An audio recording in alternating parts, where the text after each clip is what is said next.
Guys, we need help. We just bought a $750 BMW 325i that's been sitting in a parking lot for the past 4 years, not running. The paint naturally is faded. Inside has seen better days. Convertible naturally does not work. And there's molds coming out of the gas can. I don't know if we're gonna do a series or one full video for this, but our goal for this car is to get it running first and maybe making it look nice, paint it, and you guys are gonna be coming along for the journey of restoring this 325i. Okay, so here's the inside of the car. Honestly, it's not in a bad condition, especially for this window being stuck open. And you know, the back seats are in great condition, no cracking whatsoever on the back seats. And however, the front seat, you know, has seen, you know, better days. We might have to get the reupholstered, you know, just maybe. It's automatic. I don't know what that means. Probably means the transmission is not doing that well. But overall, I gotta be honest, it's pretty clean in here. Look at the mold. Look at the mold in this car. That is gross. That is not ideal. Also, I realized we're missing the bottom housing of that, and this thing's just dirty. I'm starting to realize a good amount of work ahead of us. All right, first order of business is we're gonna vacuum the car, make the car more livable, and feel like you're not getting a disease when you sit inside of it. You know what's crazy? This car's been sitting outside for 4 years, but the seat motor still works, which it's a miracle to me. This newspaper that's been fused to the seats, and it's just rough. So this is the engine bay before we start detailing it. It's all there, surprisingly. The car does run only if you put fuel into the air intake. So if you jerry rig it like that, the car does run, so it needs a fuel pump. And yeah, this is gonna be applying some guys BRP to all the plastic in the engine to make it look cleaner, so we can not feel disgusted when we're working on it. Alright guys, so it's the next day, and today we are tackling the fuel pump. Supposedly that's the issue, that is the reason why the fuel isn't getting to the engine. Could be a fuel line in between, but the first thing I want to do is change out the fuel pump. It was only $50, so it's not like it was a big deal. You know, Amazon Prime shipping. So I already took apart the back seats here, and I got to the fuel pump. The fuel pump change out on this car is really easy. So far, I just unplugged this plug right here, open this up, and here it is right here. Here's the fuel line, and apparently you just unscrew this cap over it, and the whole fuel pump should come out. The Amazon special got one for $50, 2-day shipping, so that's special. Hopefully that will have this car running today, so I'm excited. Let's go. So I got the fuel pump out. It was a super easy job. All it was is basically this ring that's screwed on and held this into place. There's the open fuel can. I'm not sure if it's safe that it should be open right now.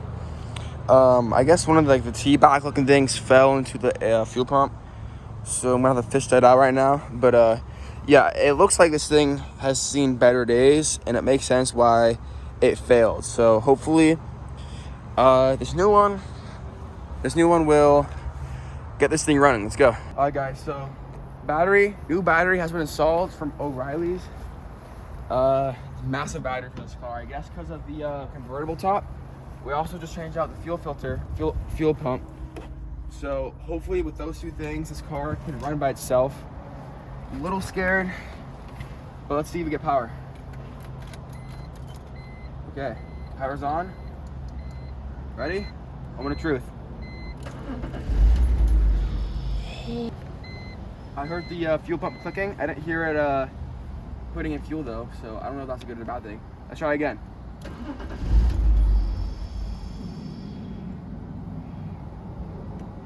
All right, guys, the car turns on, but I hear a vacuum like psh, under my foot, so I assume that's the brake booster. But let's try one more time. Moment of truth, one more time. Oh. Okay. I'm getting no fuel. We have fuel though. All right guys, day 3. I forgot to film a bit of it, but we just took off the intake, as you can see, and the diesel valve. on these cars, the diesel valve often fails after 100,000 miles, and it's pretty clear this one's the original diesel valve. And as you can see, the gasket is flat, and that's how you can tell it's bad. Also, there's no suction in this thing, so we need to get the repair kit for that thing. And now we're gonna tackle the brake booster, which we know is failing as well. So let's get to that. Let's go. Guys, what a surprise, what a treat. The convertible top works. This car that's been sitting in the sun, the horn works. Too. All right, guys, now the important part. Will it go up? Go up, you guys are fucked. Will it go up?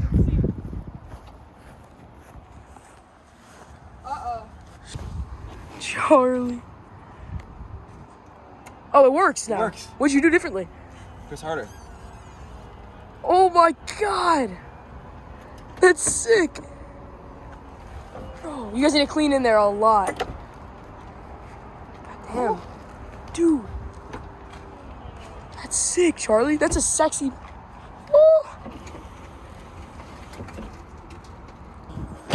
Day 5 or something of the BMW project. Today we are installing the brake booster. This would be a really fun thing today. Oh shit! Oh my god.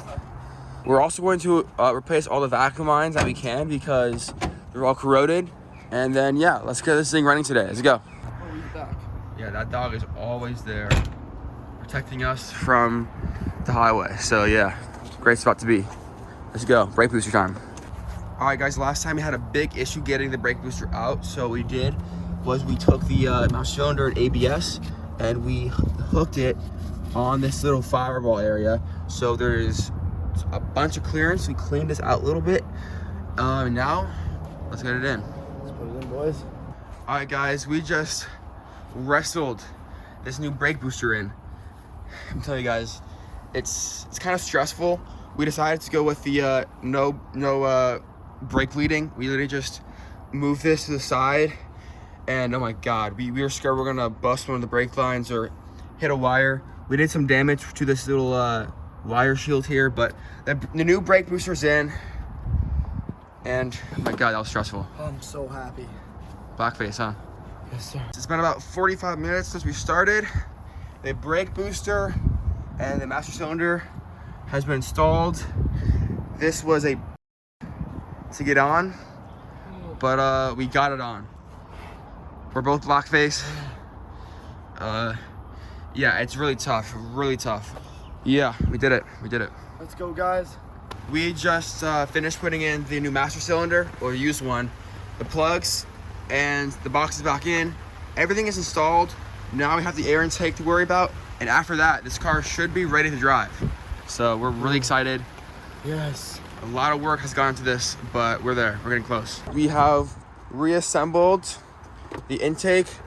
We have the new gasket in the diesel valve, and all we have left to do is refill the brake fluid back up and get this thing running. So it is close. It stopped raining, so if this thing drives, we can get it driving on the street. Let's go. Everything is back in the car and installed. We have a new diesel gasket and a new brake booster, the two culprits of what we think is the reason why this car is running poorly. So now I'm gonna test it. Here it is, guys. Moment of truth. Ready? And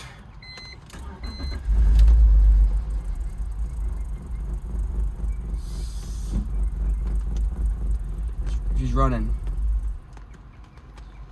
Oh no. Oh no. Oh no. Try again.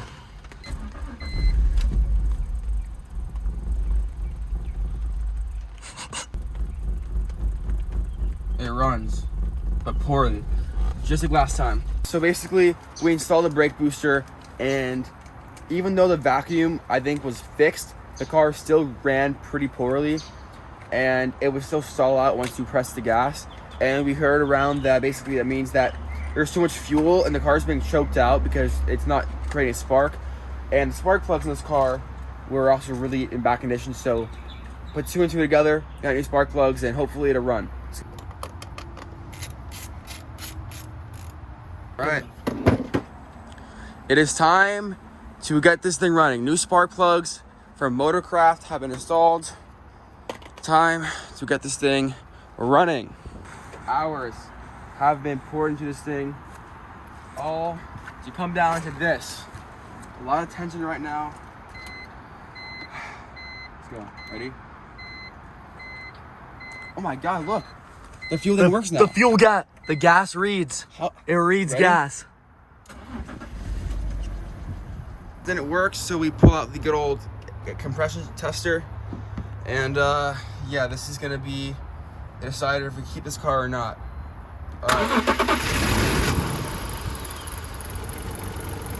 Okay. The car is running with a missing thing. With a 125. Turn it off. Alright. Got it. Alright guys, first one passed barely, 125 PSI. So we're testing out the second cylinder. Let's get it running, let's go. That was at 150 PSI. Hey guys, I'm very dirty as you can see. This thing is not treating us well at all. New brake booster, new spark plugs, new diesel valve. This thing is still running basically the same how it did when we first installed the fuel pump.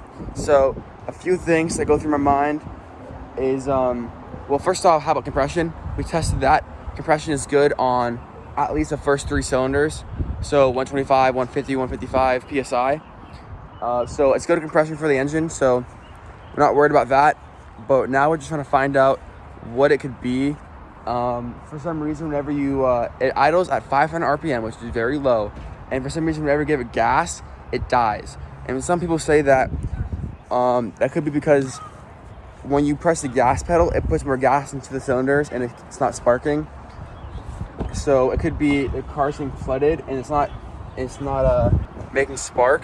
Also, the old spark plugs were very oily, which could mean some gaskets have gone bad. So we have a lot of other ways to figure out what's wrong with this car. So we'll keep you posted.